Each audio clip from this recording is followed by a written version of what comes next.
Hello students, कैसे हैं आप? आई होप सब बहुत बढ़िया होंगे। बच्चों, आज हम एक नया चैप्टर शुरू करने जा रहे हैं जिसका नाम है accounting procedures, rules of debit and credit. Rules of debit and credit के अंदर आज हम पढ़ने वाले हैं कि किस तरीके से एक जनरल एंट्री की फॉर्मेशन होती है। ठीक है, और ये डेबिट एंड क्रेडिट एग्जैक्टली होता क्या है, यही सब हमें इस चैप्टर के अंदर पढ़ना है। ये देखना है कि डबल एंट्री में कोई भी अकाउंटिंग ट्रीटमेंट किस तरीके से होता है और बहुत सी चीजें हैं। तो बच्चों, आज की क्लास आप लोगों के लिए बहुत इंपॉर्टेंट क्लास है। लाइफ के अंदर कभी भी अकाउंट्स में आपको कोई दिक्कत नहीं आएगी अगर आपको ये वाला चैप्टर समझ में आ जाता है तो। भाई, मैं ऐसा क्यों कह रहा हूं? मैं ऐसा इस वजह से कह रहा हूं क्योंकि आपने सबसे पहले जब मैथ्स को पढ़ा तो उस टाइम पे आपने सीखा काउंटिंग को। जब आपने सारेगामापा सीखा तभी आप समझ पाए म्यूजिक को। और अगर आपको नॉलेज है वर्ड्स की तो इसका मतलब आपको अल्फाबेट्स आने ही चाहिए। सर, आप कहना क्या चाहते हैं? बच्चों, मैं ये कहना चाहता हूं कि आज की जो क्लास है, चाहे आप लोगों की क्लास बहुत दिनों से स्टार्ट हो चुकी हो, लेकिन आज जो हम बीज बोने वाले हैं वो हमारे को डिसाइड करेगा कि किस तरीके के फल हमें खाने को मिलेंगे। अकाउंट्स के अंदर डेबिट और क्रेडिट और जनरल एंट्री की वही रेलेवेंस है जैसा कि मैंने आपको बताया। मैथ्स के अंदर रेलेवेंस है काउंटिंग की, अल्फाबेट्स की इंग्लिश के अंदर, और सारेगामापा की म्यूजिक के अंदर। तो बच्चों, आज की क्लास में जो भी आप लोग सीखेंगे वो आप लोगों को इन डेप्थ सीखना है। ठीक है, चलिए स्टार्ट करते हैं बच्चों आज की क्लास। देखिएगा बच्चों, हमारे पास में होता क्या है कि आप कोई भी अमाउंट अगर लिखते हैं, किसी भी ट्रांजैक्शन को आप रिकॉर्ड करते हैं, तो उसका एक कॉज होता है जिसको कि हम कहते हैं रूट कॉज, यानी कि जहां से वो उदित हुआ होता है। अब उसी रूट कॉज को हम क्या कहते हैं? जनरल एंट्रीज कहते हैं। उन्हीं रूट कॉज को हम क्या कहते हैं? जनरल एंट्रीज कहते हैं। ठीक है, तो देखिए अकाउंट्स के अंदर क्या होता है। इन accounts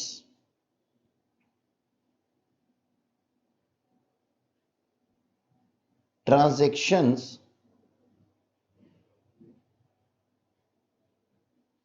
are recorded in double entry system।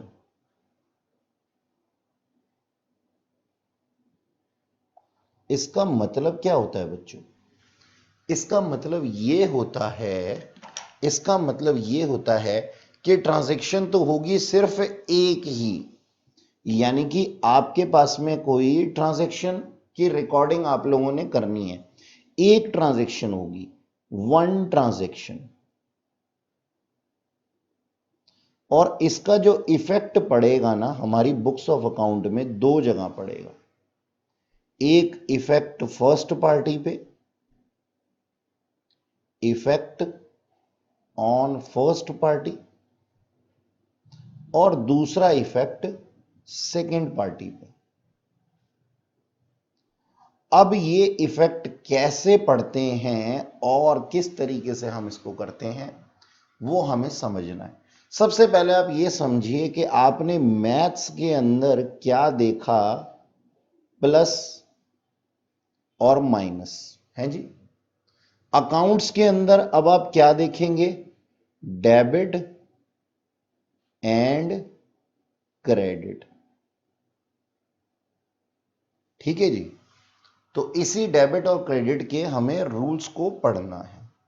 ठीक है, हम क्या करते हैं, किसी भी ट्रांजैक्शन को डिवाइड कर देते हैं टू पार्ट्स में, दो पार्ट्स में हम उसको डिवाइड कर देते हैं और फिर हम उसको रिकॉर्ड करते हैं। ये जो डिवीजन है ना, डिवीजन ऑफ ट्रांजैक्शन,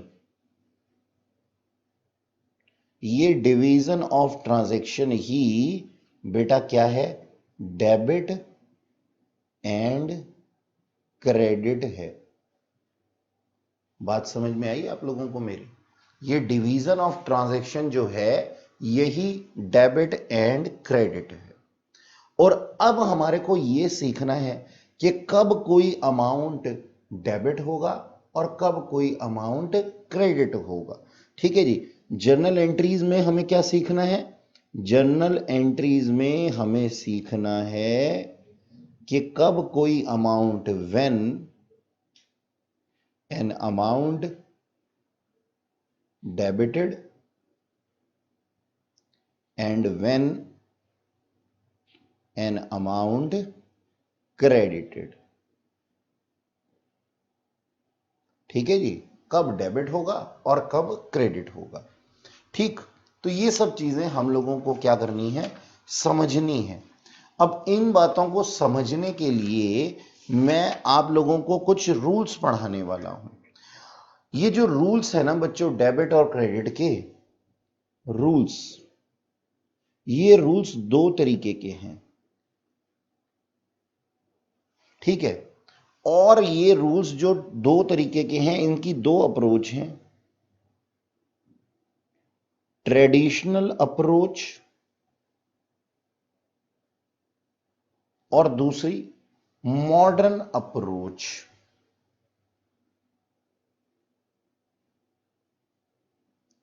ठीक है बेटा, ट्रेडिशनल अप्रोच और मॉडर्न अप्रोच। ट्रेडिशनल अप्रोच का मतलब यह है कि भाई हमारा जो पहले से चलता हुआ आ रहा है हम उसके हिसाब से काम करते हैं। और मॉडर्न अप्रोच में क्या है, आजकल का ट्रेंड क्योंकि बदल जाता है तो मॉडर्न अप्रोच भी एक सामने आई है बीते कुछ सालों में।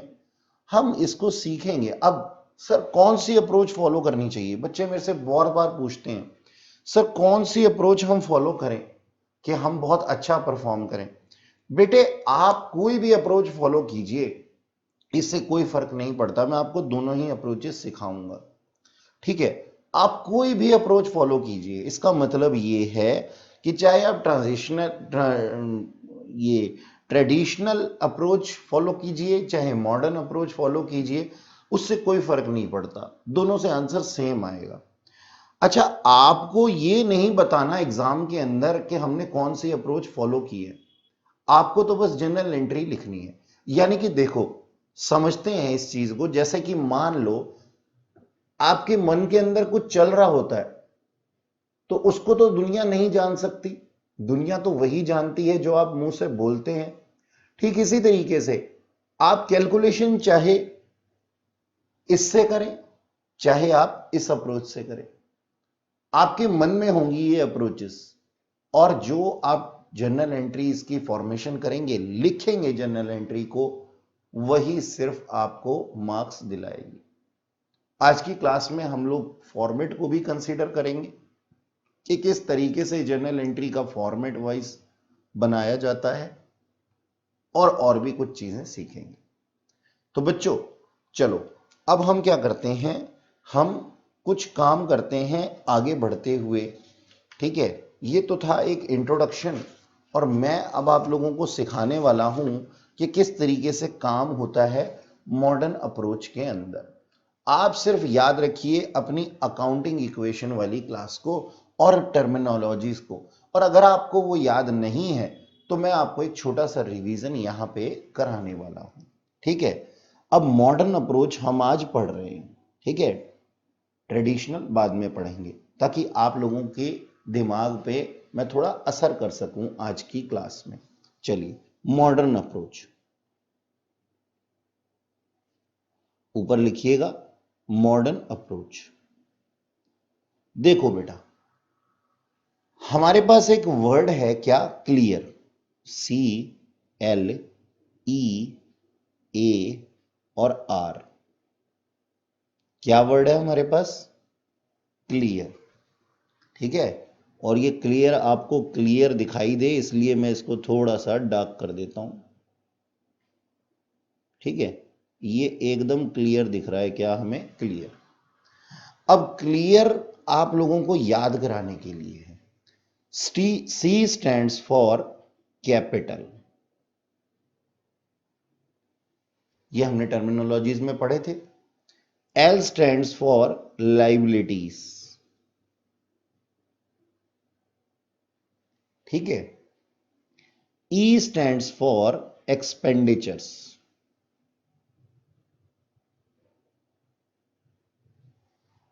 ए स्टैंड्स फॉर असेट्स, ठीक, and R stands for revenue.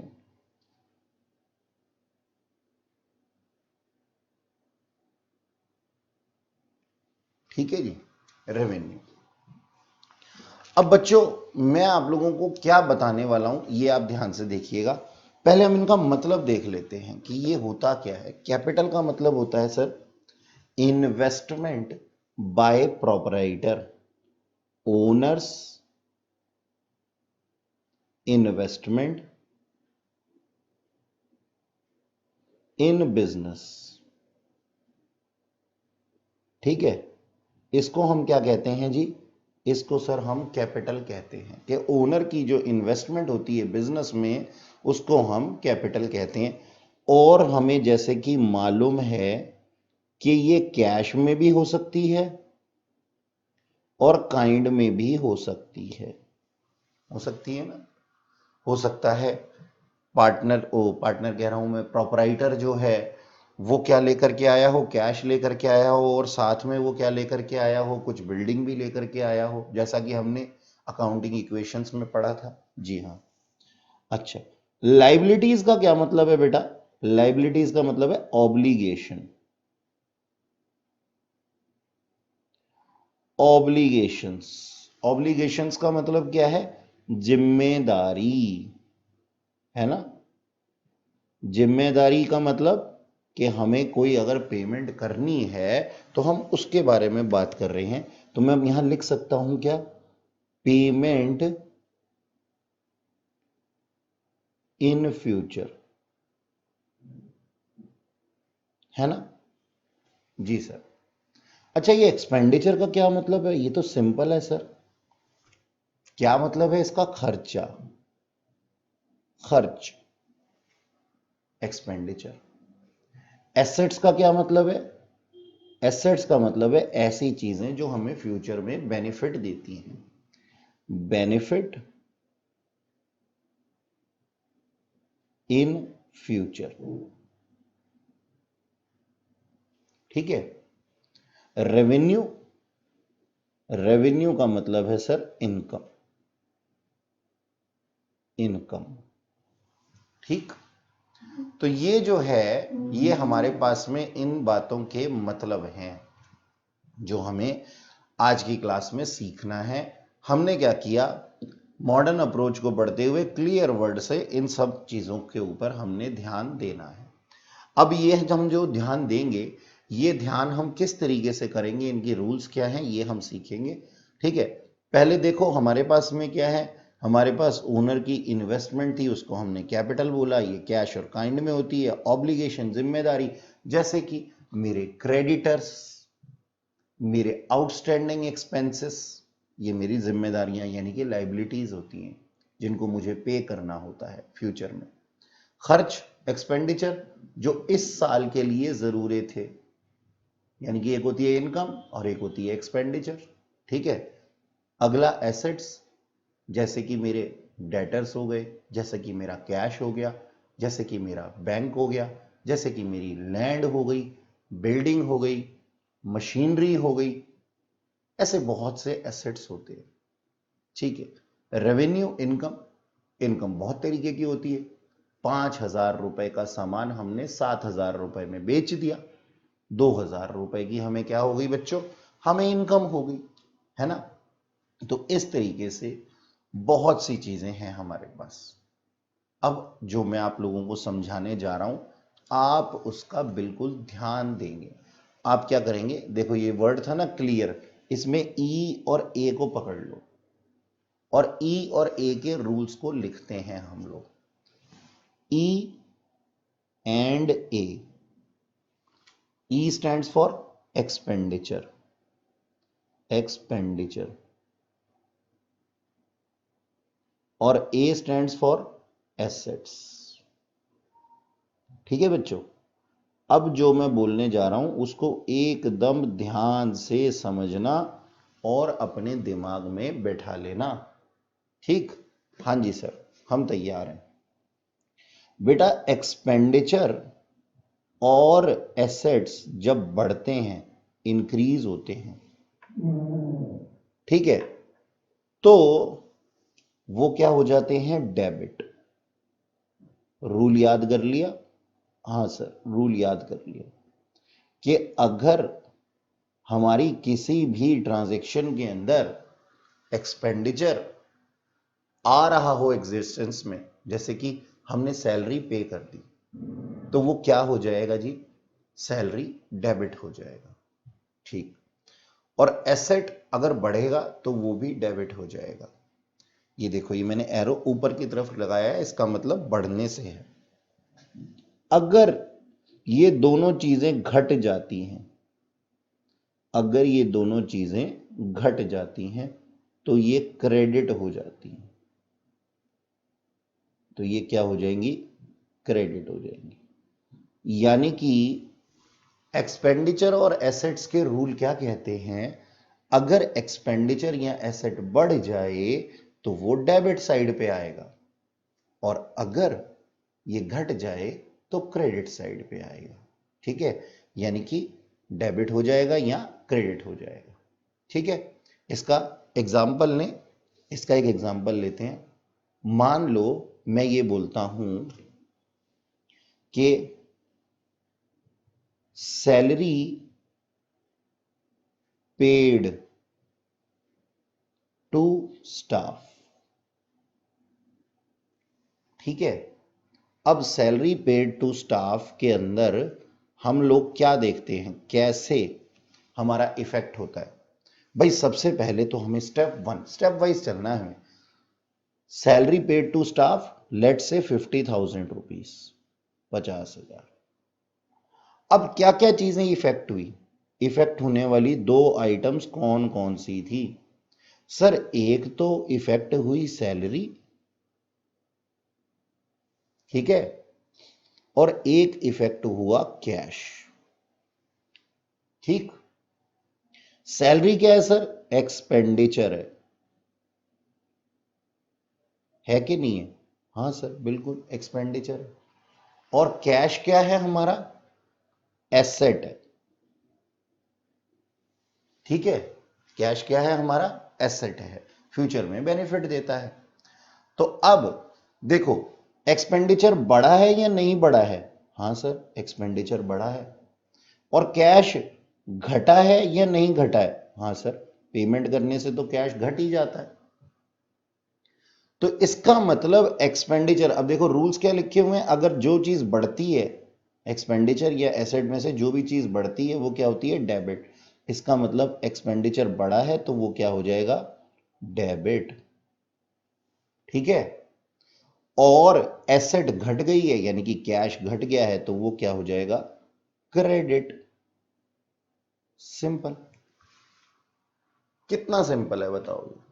ठीक है, अच्छा चलो अब क्या करते हैं, अब इसको लिखते हैं। इसको कैसे लिखेंगे हम, इसको लिखेंगे, ऑल्दो जैसे मैं अभी लिखवा रहा हूं वैसे हमारा फॉर्मेट नहीं है, लेकिन मैं फॉर्मेट वाइज आपको सिखाऊंगा। लेकिन पहले हम चलना तो सीख लें, पहले हम चलना सीखेंगे, फिर हम दौड़ना सीखेंगे, और बाद में हम उड़ना भी सीखेंगे। ठीक है, तो चलो बच्चों पहले चलना सीखते हैं। तो मैं लिख देता हूं salary debit comma cash credit is equal to, कितने रुपए की ट्रांजैक्शन थी, 50,000 रुपीज की ट्रांजैक्शन थी। ओके बच्चों, ऐसे मैंने लिख दिया आपको एग्जाम्पल देने के लिए।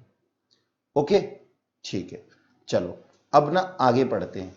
हमारा क्या किसका काम हो चुका है? हमारा काम हो चुका है, हमने रूल सीख लिए सर, ई और ए से रिलेटेड रूल सीख लिए। अब आप हमें सी, एल और आर से रिलेटेड रूल्स भी सिखा दीजिए। बिल्कुल बच्चों, सिखाऊंगा मैं, यहां पे सिखाने ही तो आता हूं आप लोगों को। चलो आगे पढ़ते हैं।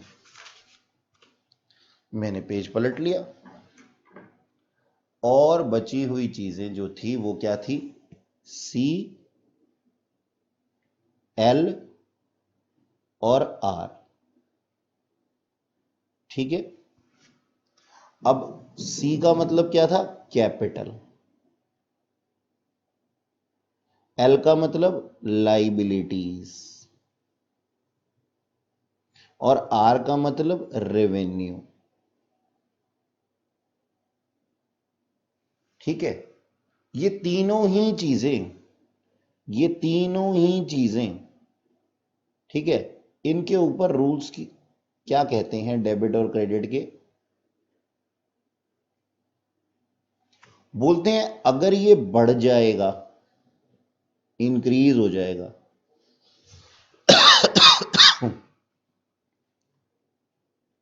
अगर ये इंक्रीज हो जाएगा तो ये हो जाएगा क्रेडिट। इनमें से कोई भी अगर इंक्रीज हो जाता है तो इंक्रीज होने पे ये क्या हो जाता है? क्रेडिट। और अगर ये चीजें डिक्रीज हो जाती हैं,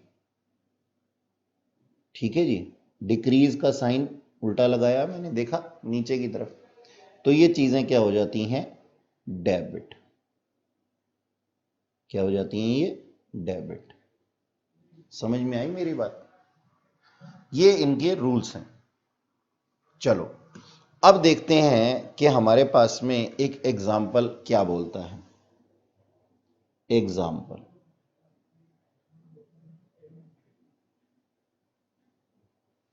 ठीक, पेमेंट मेड टू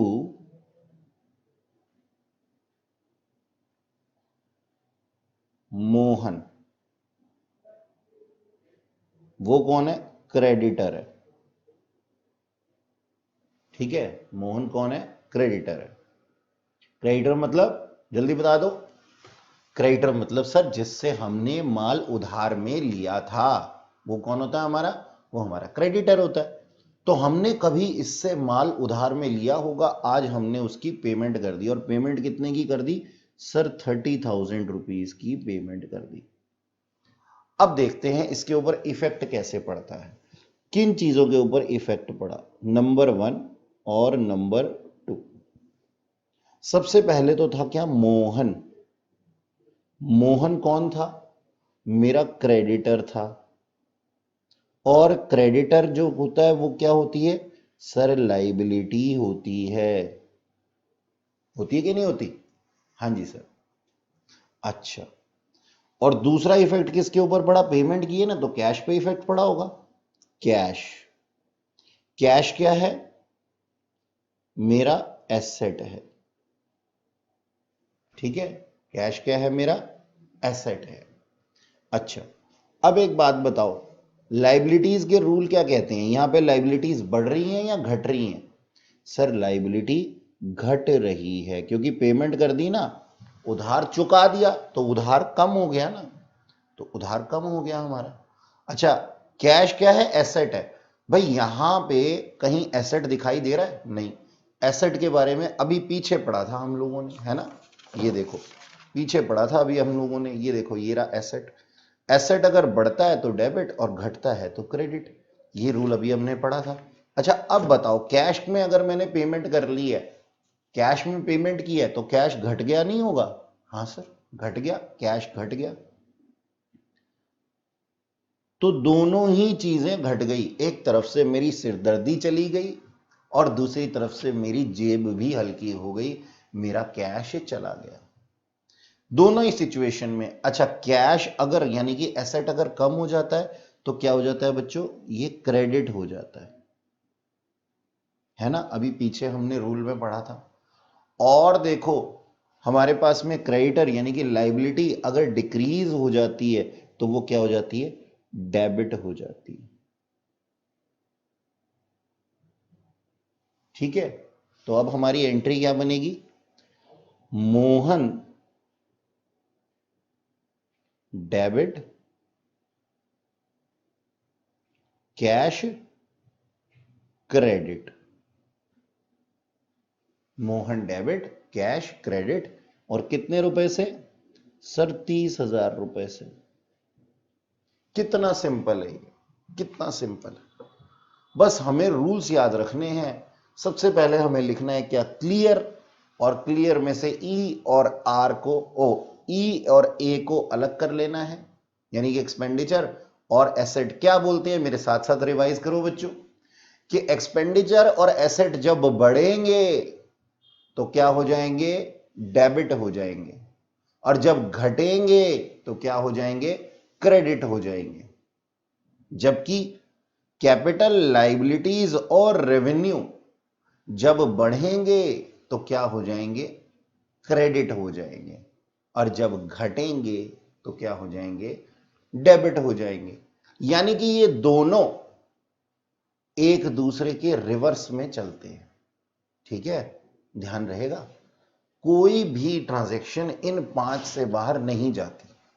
ओके, चलो अब बच्चों हम क्या करेंगे, अब हम थोड़ा सा देखेंगे फॉर्मेट, क्योंकि इस तरीके से लिखने से तो हमें नंबर नहीं मिलेंगे। चीजें हमें समझ में आ गई हैं, लेकिन हम कुछ और प्रैक्टिस भी करेंगे, मैं आपको कुछ एग्जाम्पल भी करवाऊंगा, लेकिन उससे पहले मैं आप लोगों को थोड़ा सा फॉर्मेट सिखाना चाहता हूं कि हम जर्नल एंट्री की फॉर्मेशन से पहले फॉर्मेट कैसे बनाते। चल ये देखो, ये मैंने लिया एक स्केल। सर क्या ये भी अकाउंटिंग इक्वेशन की तरह बहुत बड़ा बड़ा बनता है, ना बच्चे ना, ये तो बहुत इजी होता है, ये तो बहुत इजी होता है। ठीक है, ये मैंने इस तरीके से एक कॉलम बनाया बच्चों मैंने, किसका, डेट का। ठीक है, दूसरा कॉलम एक बड़ा सा कॉलम पर्टिकुलर्स का, और एक बहुत ही छोटा सा कॉलम और बनाया, और फिर 2 इक्वल कॉलम बना दिए, एक डेबिट का और एक क्रेडिट का। ठीक है बच्चों, देखो कितना आसान था ये। और अकाउंटिंग इक्वेशन की तरह बार बार अलग अलग नहीं बनाना, हमें इसको एक ही बनाना है। ठीक है, यहां हम लिखेंगे क्या, डेट, इधर हम लिखेंगे बच्चे पर्टिकुलर्स। ठीक, और इधर हम लिखेंगे लेजर फोलियो, LF। ये क्या होता है, छोड़ो इसको, इसका कोई रेलेवेंस नहीं, यहां कुछ भरा नहीं जाएगा। ये दरअसल जैसे हम क्या बनाते हैं, पेज नंबर लिख देते हैं ना, कि ये वाली चीज इतने पेज नंबर पे है, तो ये बस उसी का है। और यहां हम लिख देंगे क्या, डेबिट, और इधर की तरफ क्रेडिट। बच्चों एक जो खास ख्याल रखने वाली चीज ये है कि जर्नल एंट्री के अंदर डेबिट पहले आता है और क्रेडिट बाद में आता है। ठीक, चलो अब एक काम करते हैं कि मैं एक शीट ले लेता हूं, और फिर उस शीट के ऊपर एग्जाम्पल लिखता जाऊंगा, और साथ के साथ आप लोगों को समझाता भी जाऊंगा उससे जुड़ी हुई हमारी जो ट्रांजैक्शन है। ठीक, यहां पे मेरे पास में, हाँ जी मिल गया, मुझे पेज चाहिए था एक, ये रहा हमारे पास में एक ब्लैंक पेज। ठीक है बच्चों, इसके ऊपर मैं क्वेश्चन लिखता रहूंगा, और फिर उसका क्या करते रहेंगे, हम फॉर्मेशन करते रहेंगे। तो हमने ना एग्जाम्पल बनाना है बेटा, एग्जाम्पल्स। अब हम क्या कर रहे हैं, जर्नल एंट्रीज की प्रैक्टिस कर रहे हैं। मान लो लिखा हुआ है हमारे पास, अकाउंटिंग इक्वेशन का चैप्टर तो हमने किया है। सबसे पहले हमारी प्यारी एंट्री क्या होती थी, Ram started business with cash rupees 50,000। ठीक, 50,000 रुपए से। अब एक बात बताओ कि राम ने जब बिजनेस स्टार्ट किया तो किस जगह पे इफेक्ट पड़ा होगा? सर एक तो इफेक्ट पड़ा होगा हमारी कैपिटल पे और दूसरा इफेक्ट पड़ा होगा कैश पे, है ना। हमारी कैपिटल भी क्या बढ़ गई होगी और कैश भी क्या बढ़ गया होगा, है ना। यही होता है ना कि बिजनेस के पॉइंट ऑफ व्यू से कैपिटल भी बढ़ जाती है और बिजनेस के हाथ में कैश भी आ जाता है। अब कैपिटल जब बढ़ जाती है तो वो क्या हो जाती है? क्रेडिट हो जाती है, अभी हमने सीखा। और कैश जब बढ़ जाता है तो वो एसेट है, वो डेबिट हो जाएगा, अभी हमने सीखा। ठीक है, तो कैपिटल जब बढ़ती है, हमारा रूल क्या काम कर रहा है? कैपिटल अगर इंक्रीज हो जाती है तो क्या हो जाती है? क्रेडिट। और अगर एसेट इंक्रीज हो जाता है तो वो क्या हो जाता है बच्चों? डेबिट। ये हमारा रूल काम कर रहा है। तो अब हमने जर्नल एंट्री बनानी सीख ली। क्या एंट्री हो जाएगी बच्चों इसकी? इसकी एंट्री हो जाएगी cash account debit to capital account. अब इसको लिखेंगे कैसे, आओ देखते हैं। ये हमारा फॉर्मेट था और हम इसको लिखेंगे कुछ इस तरीके से। हम लिखेंगे cash account debit DR। Sir doctor नहीं बेटा, ये डेबिट है, डेबिट की शॉर्ट फॉर्म है DR और क्रेडिट की शॉर्ट फॉर्म है CR। हो गया सर याद? डेबिट और क्रेडिट। हाँ सर, मतलब हम ये कह सकते हैं DR stands for debit and CR stands for credit. Okay. Doctor और कंपाउंडर, आप किसी के क्लिनिक में जाते हैं किसी डॉक्टर के, तो आपको दो लोग मिलते हैं ना, डॉक्टर और कंपाउंडर। तो डेबिट जो है वो डॉक्टर है और क्रेडिट जो है वो कंपाउंडर है। बच्चों ये सिर्फ मजाक के लिए है। अच्छा चलो, तो हम अपनी एंट्री पूरी करें। कैश अकाउंट डेबिट, और अब थोड़ा सा डायगनली लिखेंगे हम इसको, टू कैपिटल अकाउंट। अगली लाइन में टू कैपिटल अकाउंट। अच्छा, हम पहले क्या लिख रहे थे? अभी से पहले कैश डेबिट कैपिटल क्रेडिट, ऐसा लिख रहे थे हम।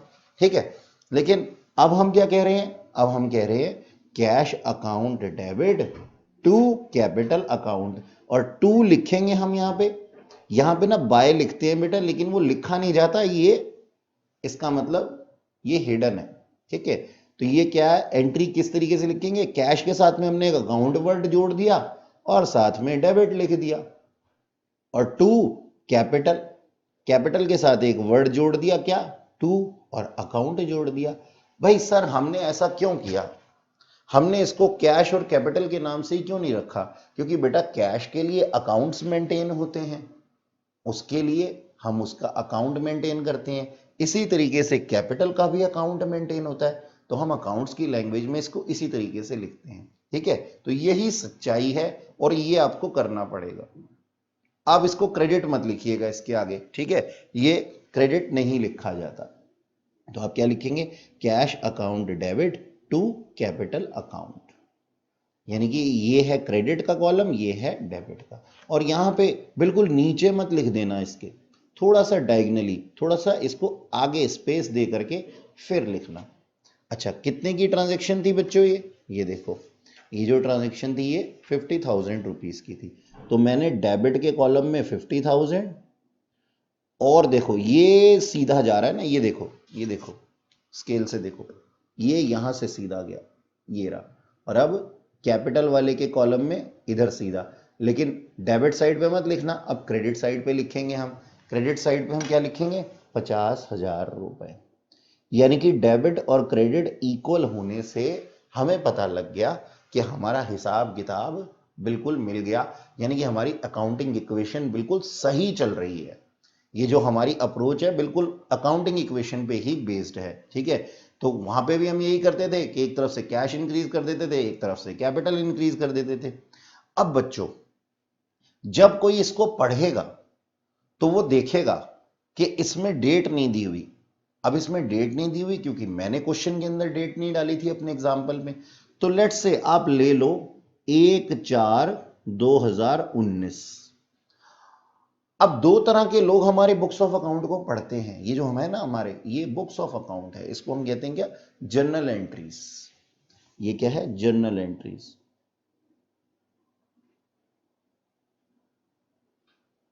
अच्छा, अब कोई अकाउंटेंट तो समझ जाएगा इसको, ये देखो किस तरीके से, लेकिन एक लेमैन, एक आम आदमी भी तो समझना चाहिए। उसके लिए हम इसके नीचे कहानी लिख देते हैं। कहानी क्या, नरेशन। कहानी को हम कहते हैं क्या, नरेशन। तो हम एक नरेशन लिख देते हैं, और नरेशन लिखने के लिए सबसे पहला वर्ड हम लिखते हैं बीइंग, और बस फिर पूरा का पूरा हमें कहां से उठा लेना है सेंटेंस, यहां से। ये जो लिखा ना, Ram started business with cash, ठीक है, तो यहां पे हम लिख देते हैं बीइंग राम स्टार्टेड बिजनेस। ठीक, यानी कि राम ने बिजनेस स्टार्ट किया था और उसके लिए उसने कैश में पैसा लाया और उसकी कैपिटल भी इंक्रीज हो गई। पैसा कितना आया, 50,000। ठीक, चलो जी, अब इसको हम क्या कर देंगे, इसको हम क्लोज कर देंगे। इसको हम क्या कर देंगे, क्लोज कर देंगे। ठीक है जी, चलो अब आगे लिखेंगे, आगे सीखेंगे कुछ। Second example, purchase goods for cash worth rupees 10,000। 10,000 रुपए की हमने कैश में कुछ गुड्स परचेज कर ली। अब इसका इफेक्ट क्या होगा, एक तो पार्टी मेरी इफेक्ट हुई होगी क्या, परचेज, और दूसरी मेरी पार्टी क्या इफेक्ट हुई होगी, कैश। परचेज क्या है मेरा, एक्सपेंडिचर है, ठीक है, और कैश क्या है मेरा, एसेट है, ठीक है। अच्छा, एक्सपेंडिचर और एसेट के रूल्स क्या होते हैं, सिमिलर होते हैं। बोलता है अगर एक्सपेंडिचर या एसेट बढ़ जाते हैं तो वो क्या हो जाते हैं, डेबिट, और अगर एसेट या एक्सपेंडिचर घट जाते हैं तो वो क्या हो जाते हैं, क्रेडिट। तो मैं देख सकता हूं यहां पे मेरे एक्सपेंडिचर बढ़ गए हैं और कैश क्या हो गया, कम हो गया है, ठीक है। तो ये डेबिट, परचेज डेबिट, और एसेट यानी कि कैश क्रेडिट। ठीक, तो अब इसको हम जर्नल एंट्री में लिखेंगे। मान लीजिए ये ट्रांजैक्शन हुई थी 5/4/2019 को, तो हमारी एंट्री क्या बन जाएगी, purchase account debit, purchase account debit to cash account. ठीक, और कितने रुपए की थी ये ट्रांजैक्शन, ये देखो 10,000 रुपीज की थी। तो 10,000 रुपीज से मैंने इधर एंट्री कर दी और इधर एंट्री कर दी, और नीचे नरेशन लिख दी क्या, being goods purchase.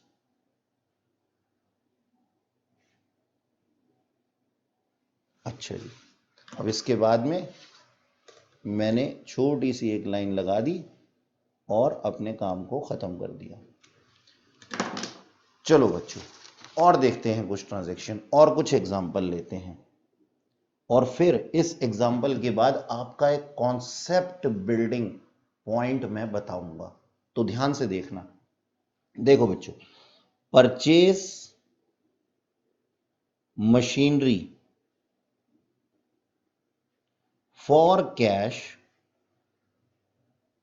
Worth rupees, अब कितने की ले लें हम, 15,000 रुपए की ले लेते हैं, ठीक है। मैंने मशीनरी परचेज की कैश में कितने की, 15,000 रुपए की। तो अब इससे पार्टी क्या इफेक्ट हुई, एक तरफ तो मशीन और दूसरी तरफ कैश। मशीन क्या है मेरा, एसेट है, फ्यूचर में बेनिफिट देगा। कैश भी मेरा क्या है, एसेट है, फ्यूचर में बेनिफिट देगा। अगर कोई एसेट बढ़ जाता है तो वो क्या हो जाता है, डेबिट।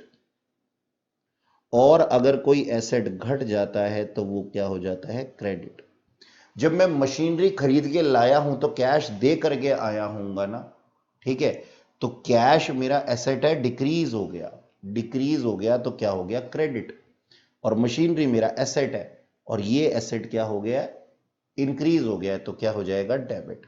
ठीक है, तो मेरी एंट्री क्या बन जाएगी, मशीन डेबिट और कैश क्रेडिट। तो इसको मैं लिखूंगा कैसे, machine account debit, machine account debit to, to लिखने के लिए थोड़ी सी जगह छोड़ करके लिखिएगा, कैश अकाउंट।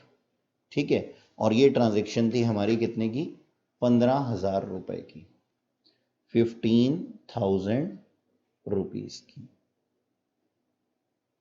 और यहां पे नरेशन लिख देंगे, बीइंग मशीनरी परचेज। ठीक है, इसकी डेट डाल देता हूं मैं 7/4/2019। अब सर यहां पे ना कुछ बच्चे मुझसे क्वेश्चन पुटअप करते हैं, कहते हैं सर जब आपने गुड्स परचेज की, ये देखो, जब आपने गुड्स परचेज की तो आपने परचेज अकाउंट को इफेक्टिव किया, और जब आपने मशीनरी परचेज की तब आपने परचेज को इफेक्टिव नहीं किया, तब आपने मशीनरी को इफेक्टिव किया।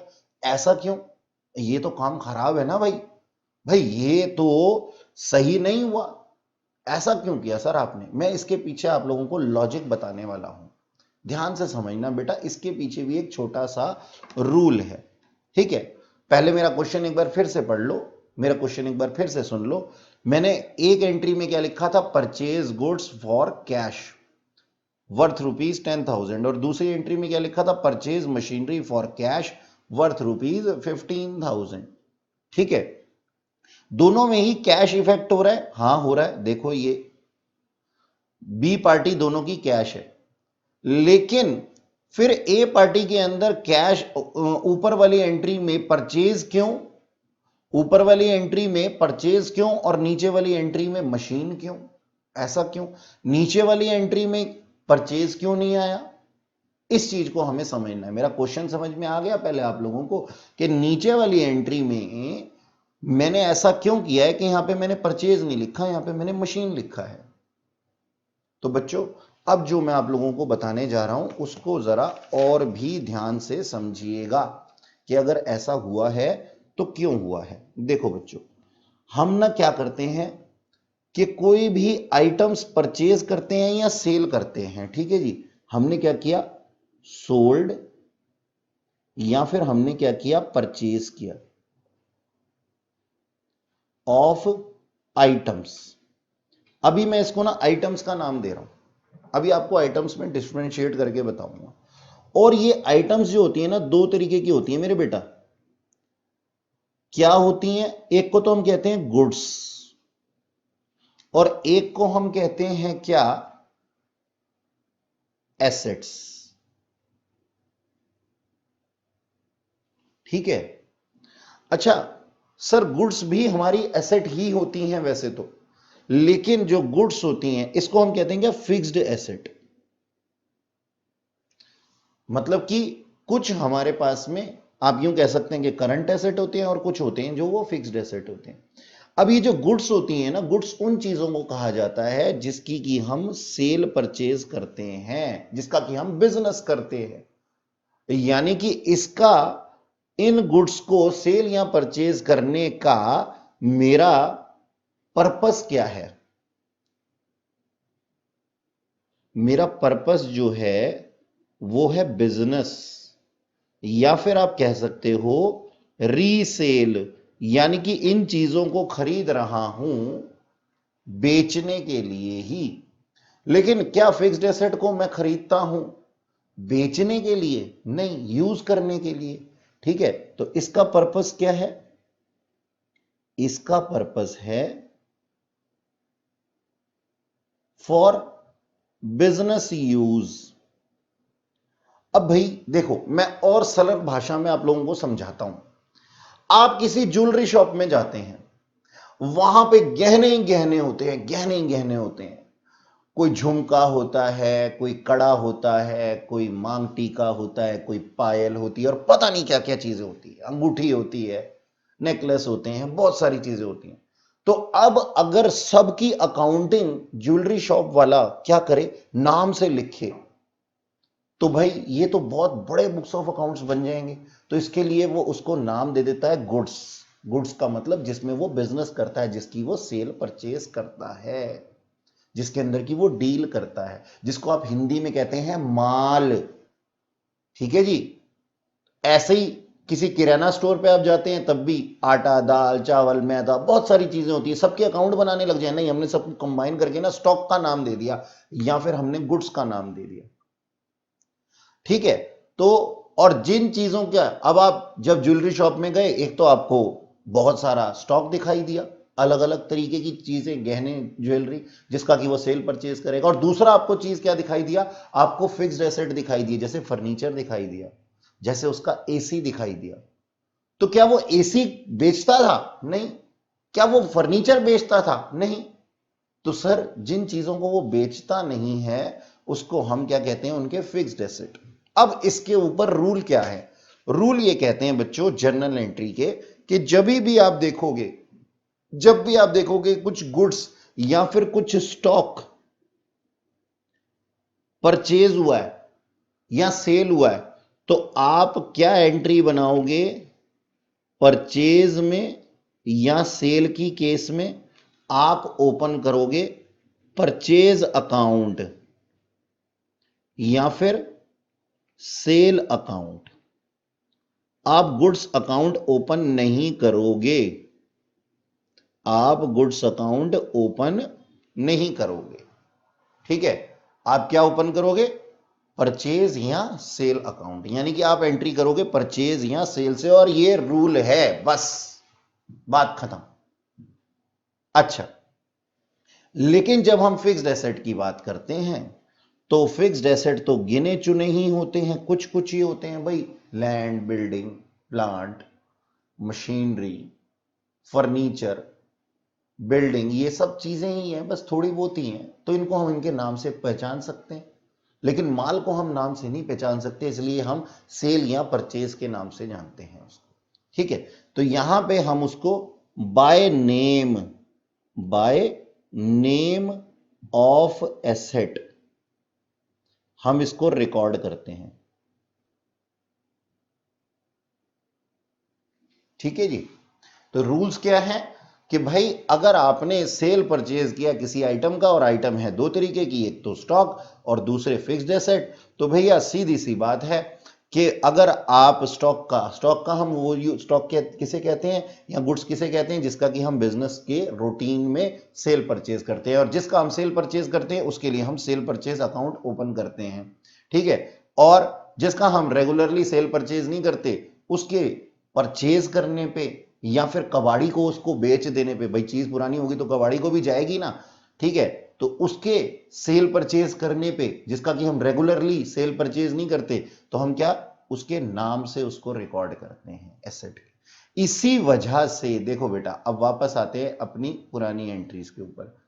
इसी वजह से हमने क्या किया, इसी वजह से देखो, जब मैंने परचेज ऑफ गुड्स किया था, ये थी गुड्स और ये थी मशीनरी। तो जब मैंने गुड्स किया, तो मैंने एंट्री क्या बनाई, purchase account debit to cash account, यानी कि मैंने परचेज अकाउंट ओपन किया।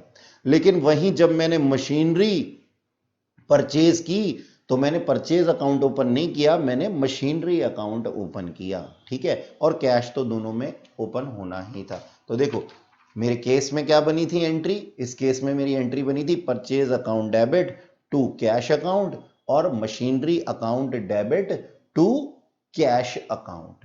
ठीक है जी।